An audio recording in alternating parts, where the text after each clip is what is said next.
Hello student, मेरा नाम है प्रीति। स्वागत है आपका हमारी इंग्लिश स्पीकिंग की क्लास में। हम लास्ट वीडियो में 8 डेज़ ऑलरेडी कंप्लीट कर चुके हैं। आज 9th डे है, यानी 9वां दिन है। आज 8th डे हम ऑलरेडी कंप्लीट कर चुके हैं। तो आज हम इस वीडियो में सीखने वाले हैं इज एम आर का यूज़ और वाज वर का यूज़। देखिए, लास्ट वीडियो में मैंने काफ़ी सारे वर्ड्स आपको ऑलरेडी सिखा दिए हैं, कुछ वर्ड मीनिंग सिखा दिए हैं, एक्शन वर्ड्स भी सिखा दिए हैं और स्मॉल सेंटेंस भी मैं सिखा चुकी हूँ। क्लासरूम में जो सेंटेंस बोले जाते हैं वो भी मैं सिखा चुकी हूँ। यानी काफ़ी कुछ मैं लास्ट वीडियोज़ में ऑलरेडी आपको प्रिपेयर कर चुकी हूँ इंग्लिश बोलने के लिए। तो आज से हम कोशिश करेंगे कि जब भी हम कोई सिचुएशन देखते हैं तो उस सिचुएशन के अकॉर्डिंग हम इंग्लिश को कैसे बोलें, कैसे बनाएं। आप छोटे हैं इसीलिए आपको ग्रामर के रूल्स पर नहीं जाना है, लेकिन फिर भी आपको बेसिक चीज़ें ग्रामर की फिर भी पता होनी चाहिए कि किस सिचुएशन में कौन से रूल्स हम यूज़ करते हैं, किस तरीके से हम इज एम आर का यूज़ करते हैं और किस तरीके से हम वाज वर का यूज़ करते हैं।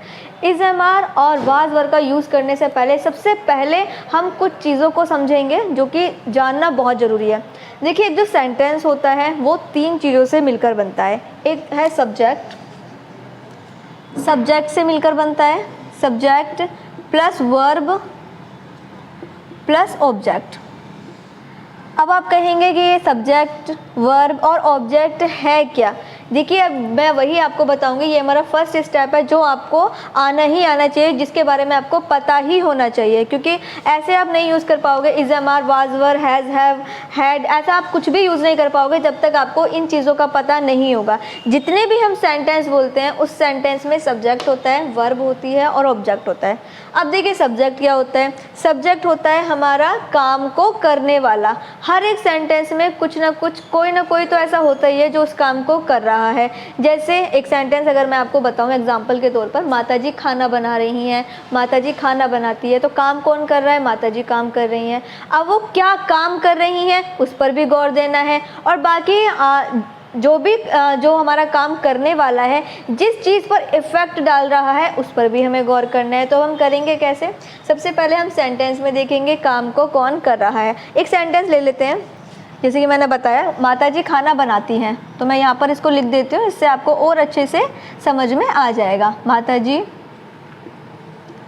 खाना बनाती हैं, माताजी खाना बनाती है। तो अब हमें सेंटेंस में देखना है कि काम को कौन कर रहा है। तो काम को कौन कर रहा है, काम को माताजी कर रही हैं, तो ये हो गया हमारा सब्जेक्ट।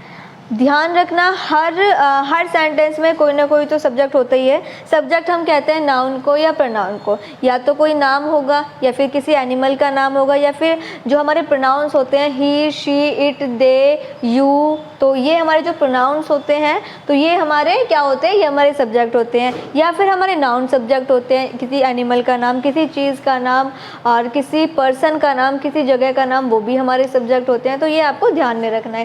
सेंटेंस देखकर ही आपको समझ जाना है कि हमारा सब्जेक्ट इसमें क्या है। तो इसमें हमारा सब्जेक्ट क्या है, यानी काम को कौन कर रहा है, माताजी कर रही हैं, तो ये हो गया हमारा सब्जेक्ट। माताजी हमारा क्या होगा, सब्जेक्ट होगा। सबसे ये रूल है सेंटेंस को बनाने का कि सबसे पहले आप सब्जेक्ट लिखेंगे, फिर आप वर्ब लिखेंगे और फिर आप ऑब्जेक्ट लिखेंगे।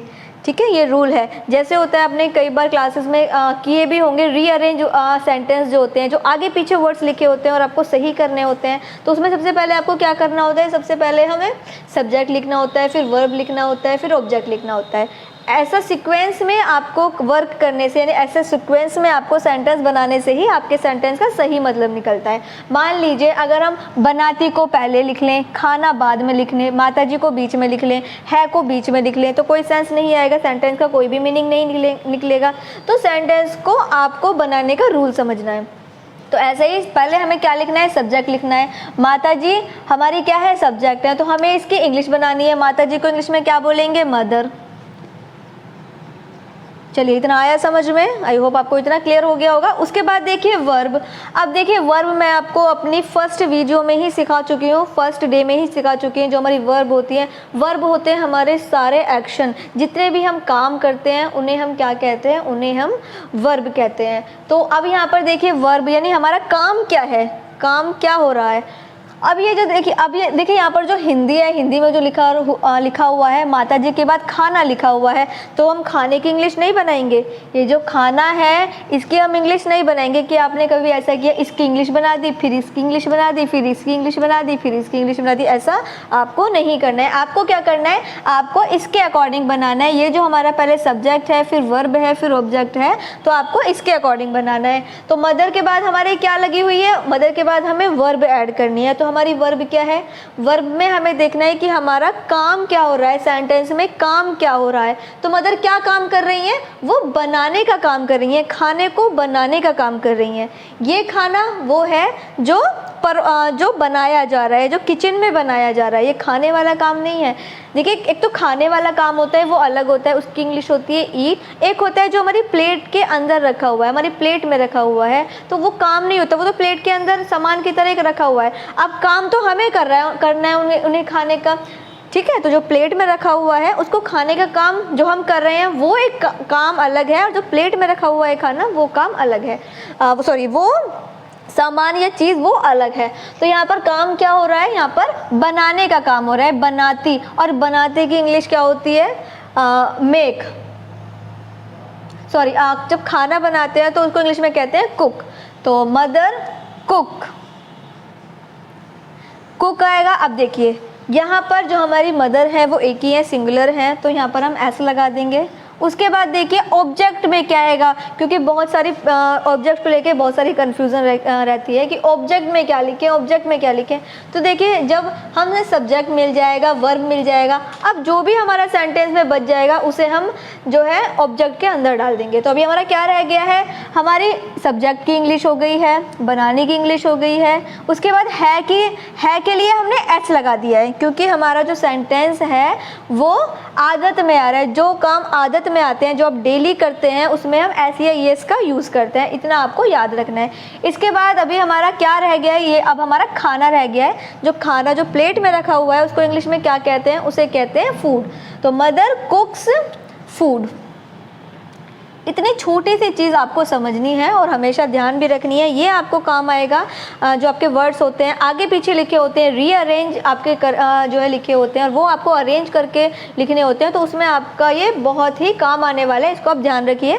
सेंटेंस जो हमारे बनते हैं उसमें सबसे पहले सब्जेक्ट आता है, फिर हमारा काम आता है, उसके बाद जो भी बच जाएगा वो हमारा ऑब्जेक्ट में चला जाएगा। तो ये हो गया हमारा, ये हो गई हमारी पहली चीज़ जो आपको याद रखनी है, ऑलवेज याद रखनी है। चलिए अब इसके बाद देखेंगे हम दूसरा स्टेप, वो भी बहुत इंपॉर्टेंट है, तो वो भी आपको याद रखना है। तो फर्स्ट में जो फर्स्ट स्टेप था उसमें हमें पता चल गया कि हमारे सब्जेक्ट क्या होते हैं, वर्ब क्या होती है या ऑब्जेक्ट क्या होते हैं, वो अब हमें पता चल चुका है। अब हम सेकंड स्टेप पर सीखेंगे कि हमारे सिंगुलर सब्जेक्ट कौन से होते हैं और प्लूरल सब्जेक्ट कौन से होते हैं। ये भी मोस्ट इंपॉर्टेंट है, क्योंकि जब आप इंग्लिश बोलेंगे या फिर आप ग्रामर में भी अगर आप सेंटेंस बनाएंगे तो ये भी आपके लिए बहुत इंपॉर्टेंट है। तो इसीलिए अब आपको देखना है कि हमारे सिंगुलर सब्जेक्ट कौन से होते हैं, प्लूरल सब्जेक्ट कौन से होते हैं। जब भी आप टेंस बनाएंगे, जब आप बड़ी क्लास में आ जाएंगे और आप टेंस बनाएंगे तब भी ये चीज़ें आपको काम आएंगी, और ये छोटी छोटी क्लास से ही शुरू की जाती हैं सिखानी। अगर आपको नहीं पता है तो ये वीडियो आपके लिए बहुत हेल्पफुल है। वीडियो इसलिए स्किप नहीं करना है, एक एक चीज़ को ध्यान से समझना है, क्योंकि अगर आप इंग्लिश बोलना चाहते हैं तो थोड़े ग्रामर के रूल्स तो आपको सीखने पड़ेंगे, ऐसे तो नहीं आ पाएगा। तो चलिए अब देखिए हमारे सिंगुलर सब्जेक्ट कौन से होते हैं और प्लूरल सब्जेक्ट कौन से होते हैं। तो हमारे जो सिंगुलर सब्जेक्ट होते हैं वो हैं हमारे ही, शी, इट या फिर किसी का नेम। ये हमारे क्या है, सिंगुलर सब्जेक्ट है, सिंगुलर सब्जेक्ट है। ध्यान रखना है आपको, सिंगुलर सब्जेक्ट है ही, शी, इट या फिर किसी का नेम। अब देखिए जो एनिमल है, मान लो कोई एनिमल का नेम है, मान लो लाइन हो गया, और लाइन के बाद में एस लगा हुआ है, तो फिर वो हमारा क्या हो जाएगा, फिर वो हमारा प्लूरल हो जाएगा। तो ये है हमारे सिंगुलर सब्जेक्ट है। अगर कोई नेम है, मान लीजिए किसी लड़के का नेम है रोहन, तो रोहन क्या है, रोहन सिंगुलर सब्जेक्ट है। ऐसे ही सेंटेंस में अगर ही है तो वो सिंगुलर सब्जेक्ट है, शी है तो वो सिंगुलर सब्जेक्ट है, इट है सिंगुलर सब्जेक्ट है, किसी का नेम है तो वो सिंगुलर सब्जेक्ट है। सेकंड, अब प्लूरल सब्जेक्ट कौन से होते हैं ये आपको याद रखने हैं। ध्यान में रखने हैं, प्रैक्टिस करनी है, ध्यान में रखने हैं, अदरवाइज़ आप याद कर लीजिए, क्योंकि अगर आप प्रैक्टिस में अभी नहीं ला पा रहे हैं तो आप इनको याद ही कर लीजिए। प्लूरल सब्जेक्ट हमारे कौन से होते हैं, क्योंकि इन्हीं के अकॉर्डिंग जो है हमारी हेल्पिंग वर्ब लगती है। अब आप कहेंगे हेल्पिंग वर्ब क्या होती है, तो चलिए छोटा सा डेमो इसका भी देख लेते हैं। जो हमारी हेल्पिंग वर्ब होती है, एक तो होती है वर्ब जो भी हमने लास्ट फर्स्ट स्टेप में देखा था, तो वो थी हमारी मेन वर्ब, उसे कहते हैं मेन वर्ब। लेकिन हमारी एक हेल्पिंग वर्ब भी होती है जो हमारी मेन वर्ब से पहले लगती है। जैसे आपने देखा भी होगा, काफ़ी सारे सेंटेंस पढ़े भी होंगे, इज़, एम, आर, वाज, वर, जो कि आज मैं सिखाने भी वाली हूँ, इज़, एम, आर, वाज, वर।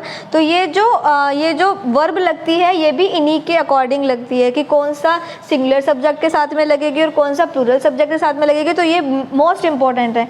तो ये क्या है हमारी helping verb, has, have, had, will, shall और ऐसी बहुत सारी हैं। इन्हें हम क्या कहते हैं, इन्हें हम कहते हैं हेल्पिंग वर्ब, जो हमें बताती है टाइम के बारे में। अगर हमारी ये हेल्पिंग वर्ब लगी हुई है तो इसका मतलब है कि प्रेजेंट की बात हो रही है, आज की बात हो रही है। अगर हमारी हेल्पिंग वर्ब ये लगी हुई है सेंटेंस में, तो इसका मतलब है कि हमारी जो है पास्ट की बात हो रही है, यानी हमारी जो सारे काम है वो था में है, पहले वाले समय में, पास्ट में है। अगर इज़, एम, आर लगा हुआ है तो इसका मतलब है में बातें हो रही हैं, आज की बातें हो रही हैं। हैज़, हैव हम यूज़ करते हैं जो हमने काम अभी अभी किया है, या हैड हम यूज़ करते हैं जो हमने पुराना काम किया है। विल, शैल हम यूज़ करेंगे जो हम फ्यूचर में आने वाले समय में करेंगे। तो ये जो हेल्पिंग वर्ब होती हैं ये हमें बताती हैं समय के बारे में कि हम किस समय की बात कर रहे हैं। तो ये हमारी क्या होती है, हेल्पिंग वर्ब होती हैं। ये आपको याद कर लेनी है। अब देखिए इसी के साथ मैं बताऊंगी अब प्लूरल सब्जेक्ट। प्लूरल सब्जेक्ट हमारे कौन से होते हैं, प्लूरल सब्जेक्ट होते हैं हमारे यू,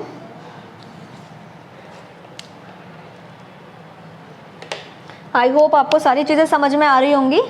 प्लूरल सब्जेक्ट है हमारे यू, वी,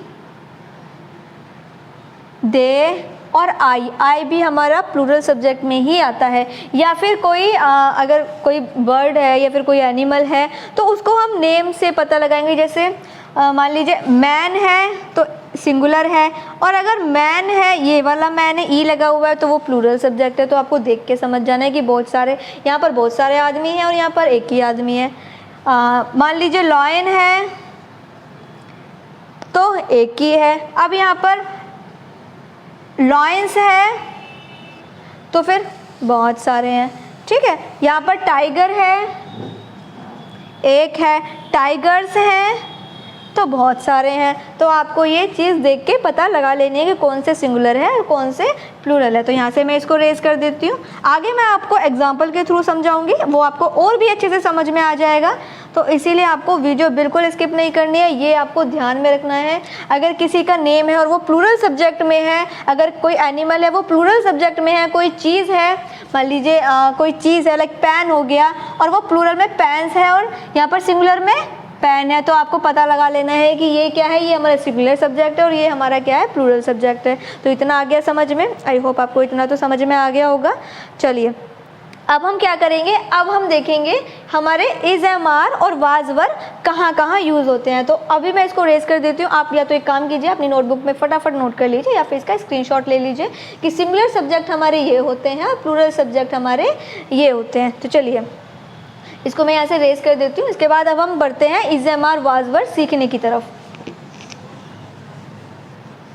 तो 2 स्टेप जो हैं वो आपको अच्छे से याद कर लेने हैं, ये आपको बिल्कुल भी भूलना नहीं है। और ये आपको आगे की क्लास में जब आप टेंस सीखेंगे, बड़े बड़े सेंटेंस भी बनाएंगे, इंग्लिश में ट्रांसलेट करेंगे, तब भी आपको ये काम आएंगे। तो चलिए अब हम देखते हैं कि हमारे इज़, एम, आर कहाँ यूज़ होंगे। और हम पहले इज़, एम, आर सीखते हैं। तो इज़, एम, आर हमारे कहाँ यूज़ होते हैं, जो हमारा इज़ है वो हम यूज़ करेंगे सिंगुलर सब्जेक्ट में। अभी मैंने आपको बताया था कि सिंगुलर सब्जेक्ट में जो है हमारा क्या यूज़ होता है। सिंगुलर सब्जेक्ट में हमारे कौन कौन से सब्जेक्ट रहते हैं, उनके साथ हम यूज़ करेंगे इज़। एम हम यूज़ करेंगे आई के साथ, ओनली आई के साथ हम एम यूज़ करेंगे। और इसके बाद है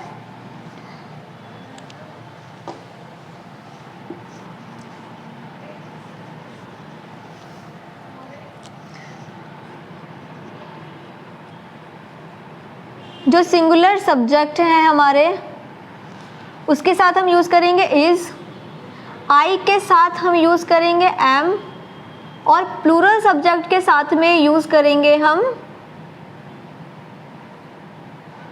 प्लूरल सब्जेक्ट के साथ में यूज़ करेंगे हम आर। अब आप ये मत कहना कि अभी सिंगुलर सब्जेक्ट कौन से हैं, प्लूरल सब्जेक्ट कौन से, अभी आपको ये नहीं कहना है, क्योंकि मैं ऑलरेडी अभी लास्ट स्टेप में आपको सिखा चुकी हूँ कि हमारे सिंगुलर सब्जेक्ट में कौन से सब्जेक्ट आते हैं।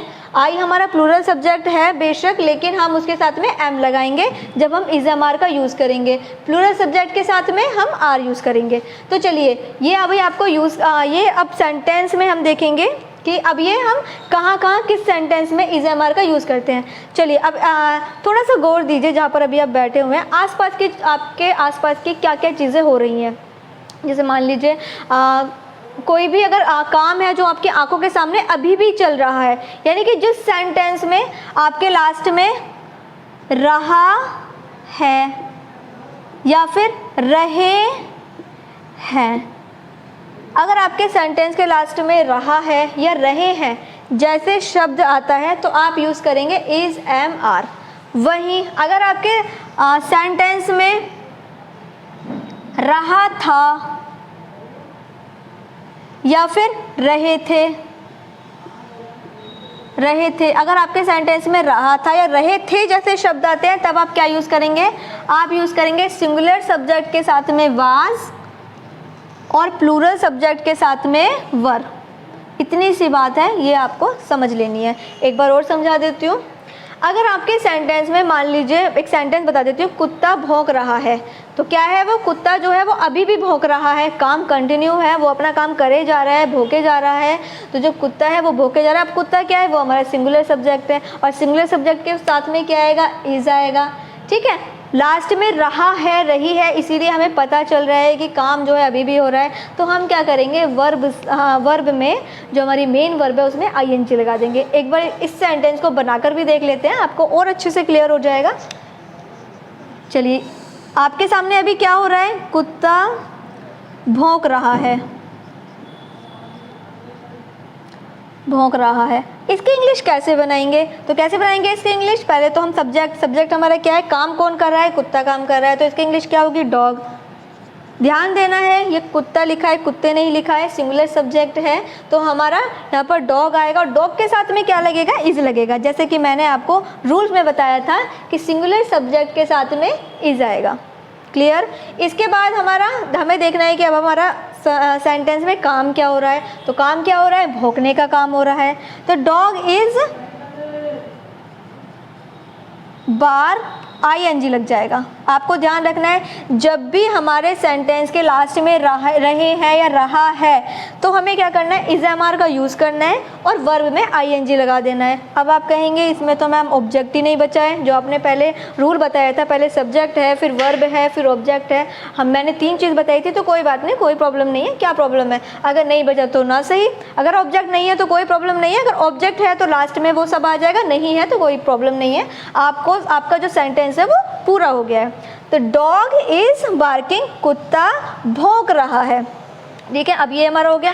अब मान लीजिए एक होता है कुत्ते भौंक रहे हैं, तो इसका प्लूरल भी मैं आपको बता देती हूँ।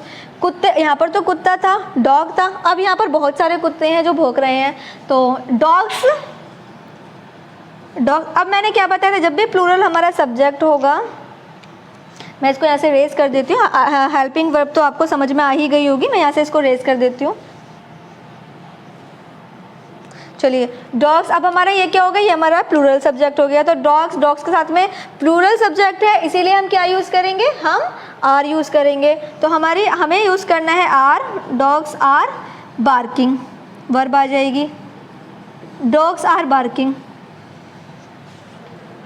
तो ये हमारा कंप्लीट हो गया। अब अगर बाई चांस आपका सेंटेंस थोड़ा सा बड़ा होता है, आप घर के अंदर बैठे हैं और आपका कहना है कि कुत्ते बाहर भौंक रहे हैं, तो फिर सेंटेंस क्या होगा, कुत्ते बाहर भौंक रहे हैं। तो आप कैसे करेंगे, वही करेंगे, कुत्ते बाहर भौंक रहे हैं, डॉग्स आर बार्किंग। अब आ जाएगा ऑब्जेक्ट, क्योंकि जो हमारा जो अभी बच गया है, जो इंग्लिश बच गई है वो बाहर की इंग्लिश बच गई है। तो डॉग्स आर बार्किंग आउटसाइड। बस अब आ गया, ये हो गया हमारा ऑब्जेक्ट। आई होप आपको यहाँ पर समझ में आ गया होगा इज एम आर का यूज। चलिए एक सेंटेंस और बना लेते हैं।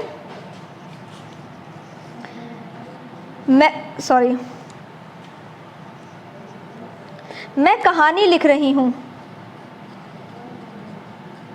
मैं कहानी लिख रही हूँ। तो जैसा कि अभी आप देख रहे हैं काम है, कंटिन्यू हो रहा है, रही हूँ लास्ट में आप देख रहे हैं, इसका मतलब ये है कि हम इज एम आर का यूज़ करेंगे। लेकिन हम इज का यूज़ करेंगे, एम का यूज़ करेंगे या आर का यूज़ करेंगे, वो हम देखेंगे अपने सब्जेक्ट पर। जो भी हमारा सब्जेक्ट होगा, अगर हमारा सिंगुलर सब्जेक्ट है तो इज लगाएंगे, आई का सब्जेक्ट है तो एम लगाएंगे, प्लूरल सब्जेक्ट है तो आर लगाएंगे। तो अभी देखिए यहाँ पर जब हम इसकी इंग्लिश बनाएंगे तो अभी हमें देखना है कि हमारा सब्जेक्ट क्या है। सब्जेक्ट क्या है हमारा, काम कौन कर रहा है, मैं काम कर रही हूँ, और मैं की इंग्लिश होती है आई।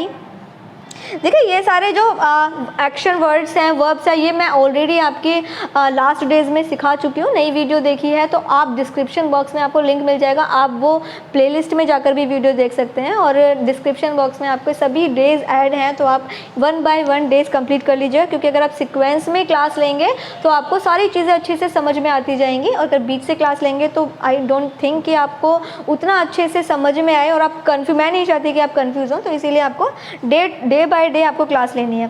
तो देखिए यहाँ पर जो मैं की इंग्लिश होती है वो होती है आई। अब हमें क्या करना है, आई के साथ में मैंने आपको क्या बताया था, आई के साथ में हम यूज़ करेंगे एम। हमें ध्यान देना है अगर हमारे लास्ट में रहा है और रही है तो ही हम इज एम आर का यूज़ करेंगे। ऐसा नहीं है कि आपके सेंटेंस में है कि मैं खाना खाता था, तो वहाँ तो रही नहीं आ रहा, तो आप हर जगह सेंटेंस में इज एम आर का यूज़ नहीं कर सकते। क्योंकि कई बार मैंने देखा है जब मैं बच्चों के सेंटेंस बनवाती हूँ, काफ़ी छोटे छोटे बच्चे हैं, आई थिंक उन्हें अच्छे से शायद समझ में भी नहीं आया होगा, क्लासेस उनकी काफ़ी छोटी हैं, लेकिन वो क्या करते हैं, वो इज एम आर बहुत ज़्यादा यूज़ करते हैं क्योंकि उनको नहीं पता है। लेकिन अभी क्या है कि मैं उनको बता भी नहीं सकती क्योंकि वो छोटी क्लास में है, और जब हम सीक्वेंस में चीज़ें सीखते हैं तब हमें चीज़ें ज़्यादा अच्छे से आती हैं और जल्दी आ जाती हैं। तो चलिए यहाँ पर अभी क्या है, आई के साथ में हम क्या लगाएंगे, एम। अब देखिए काम क्या हो रहा है, इसमें हमें सेंटेंस में देखना है हमारी वर्ब क्या है, हमारा काम क्या है। तो काम क्या हो रहा है, यहाँ पर लिखने का काम हो रहा है, तो लिखने की इंग्लिश क्या होती है, राइट। और मैंने आपको बताया था कि जब भी जब हम काम कर रहे होते हैं, जब हमारा काम जो है वो कंटिन्यू है, अभी भी हो रहा है, तो हम क्या करेंगे, हम ING लगा देंगे। तो यहाँ पर हम क्या करेंगे, यहाँ पर हम ING लगा देंगे, राइटिंग। देखिए इसकी भी इंग्लिश हो गई, अब इसकी भी इंग्लिश हो गई। रही के लिए हमने ING लगा दिया, अभी क्या बच गया, अभी स्टोरी बच गया, I am writing a story. तो ये हमारा ऑब्जेक्ट में आ गया, जो बच जाएगा वो हमारा ऑब्जेक्ट में आ जाएगा। तो ये हो गया हमारा, यहाँ पर हमने आई का भी यूज़ कर लिया, प्लूरल सब्जेक्ट का भी यूज़ कर लिया और सिंगुलर सब्जेक्ट का भी यूज़ कर लिया। यानी कि हम इज एम आर सीख चुके हैं। आपको सिर्फ क्या ध्यान रखना है, आपको सिर्फ सब्जेक्ट का ध्यान रखना है कि हमारा सब्जेक्ट क्या है। 1-2 सेंटेंस और हैं, बच्चा रो रहा है, 1-2 सेंटेंस मैं आपको और बना के दिखा देती हूँ ताकि आपको वीडियो बिल्कुल क्लियर हो जाए, आपको बिल्कुल भी कन्फ्यूज़न ना रहे। बच्चा रो रहा है, बच्चा रो रहा है, तो ये क्या है, हमारा सिंगुलर सब्जेक्ट है। पहले हम इसी की सब्जेक्ट, हम पहले सब्जेक्ट की इंग्लिश बनाएंगे, बच्चा, चाइल्ड। सिंगुलर सब्जेक्ट है तो हम इज लगाएंगे। अब रो रहा है, काम क्या हो रहा है, रोने का काम हो रहा है, तो इसके लिए हम क्या लगाएंगे, ING लगा देंगे, क्योंकि ING ही लगाना पड़ेगा आपको, क्योंकि काम अभी भी हो रहा है, इसीलिए ING आपको लगाना है। चाइल्ड इज वीपिंग मीन्स होता है रोना।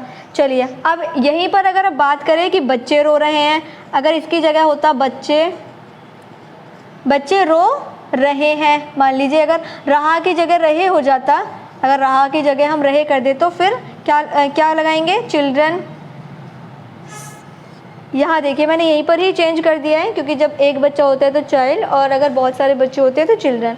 अब चिल्ड्रन है तो इसका मतलब यहाँ पर प्लूरल सब्जेक्ट हो गया, तो हम लगाएंगे आर। प्लूरल सब्जेक्ट में हमारा क्या आएगा, आर। Children are weeping. तो चलिए यहाँ पर जो है ये कॉन्सेप्ट कंप्लीट हो गया है। ASMR आई होप आप अच्छे से समझ गए होंगे। हमें क्या करना है, हमें सबसे पहले सब्जेक्ट लेना है, फिर हमें वर्ब लेनी है और फिर हमें ऑब्जेक्ट लेना है।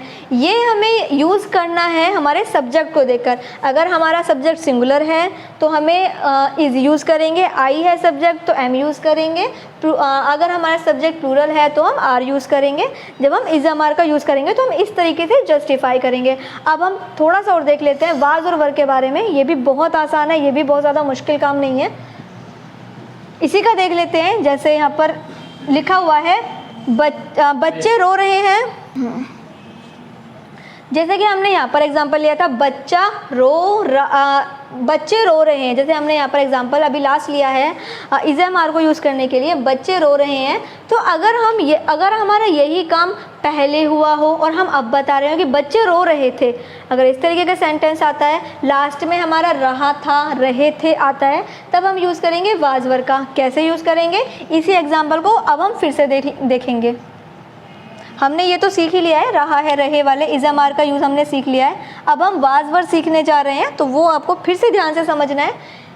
वही एग्जाम्पल फिर से लेते हैं क्योंकि अभी आपने वो एग्जाम्पल सीखा है, तो ये भी आपको बहुत जल्दी समझ में आ जाएगा। बच्चे रो रहे थे। अब क्या डिफरेंस है दोनों में, पहले वाले सेंटेंस में क्या डिफरेंस है, इस वाले सेंटेंस में क्या डिफरेंस है। देखिए पहले वाले सेंटेंस में जो बच्चा था वो अभी भी रो रहा था, इस टाइम भी वो रो रहा था, इस टाइम भी वो रो रहा है। लेकिन अब इस वाले सेंटेंस में जो बच्चे हैं वो पहले रो रहे थे, अब नहीं रो रहे। आप किसी को बताते हैं, अभी आप देख के आए हैं कोई बच्चे हैं रो रहे हैं, और अभी फिर आप आके बताते हैं कि वो जब मैं गया था तब भाई वो रो रहे थे। तो इंग्लिश क्या होगी, ये चला गया हमारा पास्ट में। पास्ट मतलब पिछला समय, लास्ट समय, यानी यस्टरडे वाला। प्रेजेंट होता है आज, यस्टरडे होता है पास्ट, और जो हमारा फ्यूचर है वो होता है टुमारो। तो ये आपको ध्यान रखना है। तो यहाँ पर सेंटेंस में यही डिफरेंस है।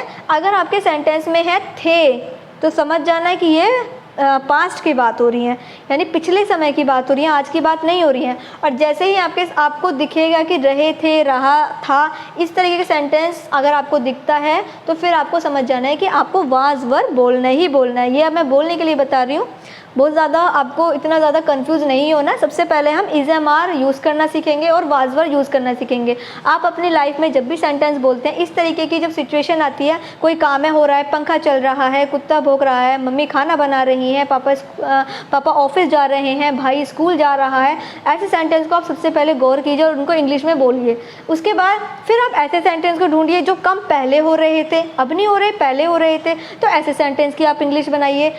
बनाएंगे कैसे, वो मैं आपको ऑलरेडी सिखा रही हूँ। तो बच्चे रो रहे थे, आपको सिंपल क्या करना है, सिंगुलर सब्जेक्ट और प्लूरल सब्जेक्ट तो आपको पता चल ही चुके हैं। बच्चे हो गया children,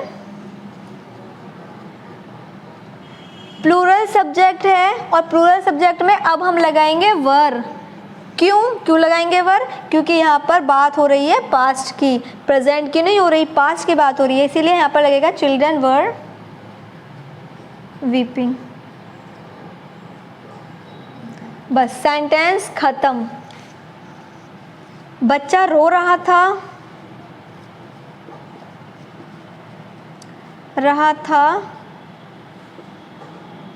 child is weeping, child was, that's it, sentence खत्म। इसके बाद एक और देख लेते हैं। माताजी खाना बना रही थी, खाना बना रही थी, पहले बना रही थी, अभी नहीं बना रही, उन्होंने बना लिया है क्योंकि पहले वो बना रही थी, जब आपने देखा तो वो खाना बना रही थी। तो मदर तो देखिए हमारी एक ही मदर होती हैं, तो हम क्या करेंगे, mother was cooking the food. ये आ गया हमारा ऑब्जेक्ट में, कुकिंग है हमारी वर्ब, ये हमारी हेल्पिंग वर्ब जिससे हमें पता चल रहा है टाइम का कि वो पहले काम कर रही थी, और ये हो गया हमारा सब्जेक्ट। ये हमारा subject, helping verb main verb कहते हैं इसको, ये हो गया हमारा ऑब्जेक्ट। तो इतना आपको समझ में आ गया। एक दो सेंटेंस और देख लेते हैं ताकि और भी आपको अच्छे से क्लियर हो जाए। एक सेंटेंस मैंने आपको बताया था, मैं कहानी लिख रही हूँ, तो इसी का पास्ट में करके देख लेते हैं। मैं कहानी लिख रही थी। अब देखिए आई की इंग्लिश होती है, मैं की इंग्लिश होती है आई। अब आई हमारा क्या है, वो हमारा प्लूरल सब्जेक्ट है। अब देखिए हम एम नहीं लगाएंगे, क्यों नहीं लगाएंगे, क्योंकि यहाँ पर हमारी था थी में बातें हो रही हैं, यानी हमारी पास्ट में बातें हो रही हैं, और पास्ट के लिए हमारे पास ऑप्शन आई के लिए अलग नहीं है। अब हमें देखना है कि ये जो हमारा आई है ये हमारा प्लूरल सब्जेक्ट है। मैंने आपको बताया था लास्ट में जब मैंने फर्स्ट स्टेप बताया था, तो मैंने आपको बताया था कि आई जो है वो भी हमारा प्लूरल होता है। तो इसका मतलब क्या है, हम आई के साथ में हम क्या लगाएंगे, नहीं अभी मेरी बात हो रही है, तो आई वॉज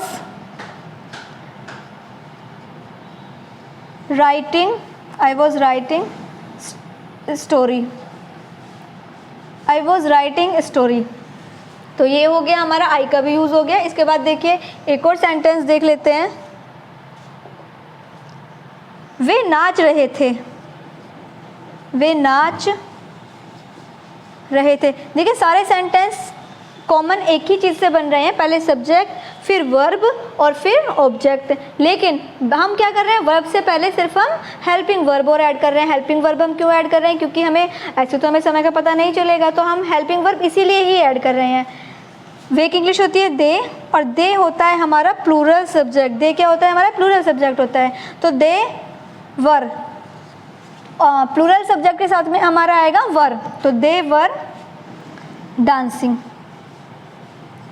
इसमें हमारा कोई भी ऑब्जेक्ट नहीं है, तो यहाँ पर हमारा ये जो सेंटेंस है वो कंप्लीट हो गया है। अब इसी के साथ मैं एक चीज़ और आपको बता देती हूँ, अगर आपका सेंटेंस है नहीं में, नेगेटिव सेंटेंस है, क्योंकि अभी हमने पॉजिटिव सेंटेंस सीख लिए हैं, तो नेगेटिव भी बहुत आसान है, ज़्यादा मुश्किल नहीं है, बहुत आसान है। तो एक बार नेगेटिव का ऐसी ओरल मैं आपको बता देती हूँ। अगर आपका सेंटेंस है नहीं में, वे नाच नहीं रहे थे, वे नाच नहीं रहे हैं, तो अगर नहीं रहे हैं, अगर है वाली बात है, तो आप क्या करेंगे, सिर्फ नोट लगा देंगे हेल्पिंग वर्ब के साथ। जैसे दे वर, सिर्फ नोट आ जाएगा, नोट ऐड कर दीजिए, वर के बाद नोट ऐड कर दीजिए। आई वॉज नोट राइटिंग, मैं कहानी नहीं लिख रही थी। मैं कहानी नहीं लिख रही हूँ, अगर यहाँ पर थी की जगह है होता है, मैं कहानी नहीं लिख रही हूँ, तो आई के साथ एम, और आई एम नॉट, सिर्फ नॉट लिख दोगे और कुछ नहीं। हेल्पिंग वर्ब जो मैंने अभी आपको यहाँ पर लाइन लिख के बताई थी, जो हेल्पिंग वर्ब होती है उसके साथ में नोट लग जाता है। सिंपल, बस इतना आपको करना है। बाकी वीडियो काफ़ी हेल्पफुल था, मुझे पता है आपको समझ में भी आ गया होगा, लेकिन फिर भी अगर कोई कन्फ्यूज़न है तो आप मुझे प्लीज़ कमेंट में ज़रूर बताइएगा, और बच्चों को भी शेयर कीजिएगा। और एक दो सेंटेंस मैं आपको बता देती हूँ जिसकी इंग्लिश आपको बनानी है। बच्चा सो रहा है और गाय घास खा रही थी। ये दो सेंटेंस की इंग्लिश मुझे जल्दी से फटाफट कमेंट में बता दीजिए, ताकि मुझे भी थोड़ा सा बिलीव हो जाए कि हाँ आप सीख चुके हैं और अच्छे से सीख चुके हैं। बच्चा सो रहा था, मैं यहाँ पे एक काम करती हूँ, मैं लिख देती हूँ, दो सेंटेंस आपको जल्दी से मुझे बना के कॉमेंट में बताना है।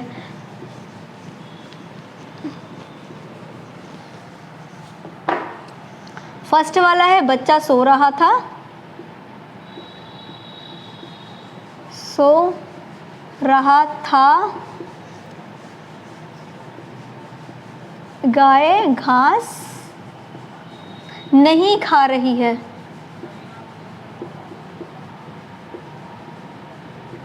चलिए अब ये सेंटेंस ऐसे हैं जिसमें आप प्रूफ कर सकते हैं कि आपको ये जो मैंने अभी सिखाया है इज एम आर और वाज वर्ब का यूज़ आपको बहुत अच्छी तरीके से आ गया है।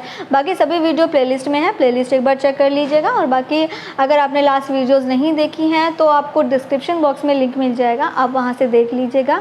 और वीडियो आपने आई होप स्किप नहीं किया होगा, तो अच्छी से आप समझ गए होंगे। वीडियो को लाइक और शेयर जरूर कर दीजिएगा और बच्चों के लिए।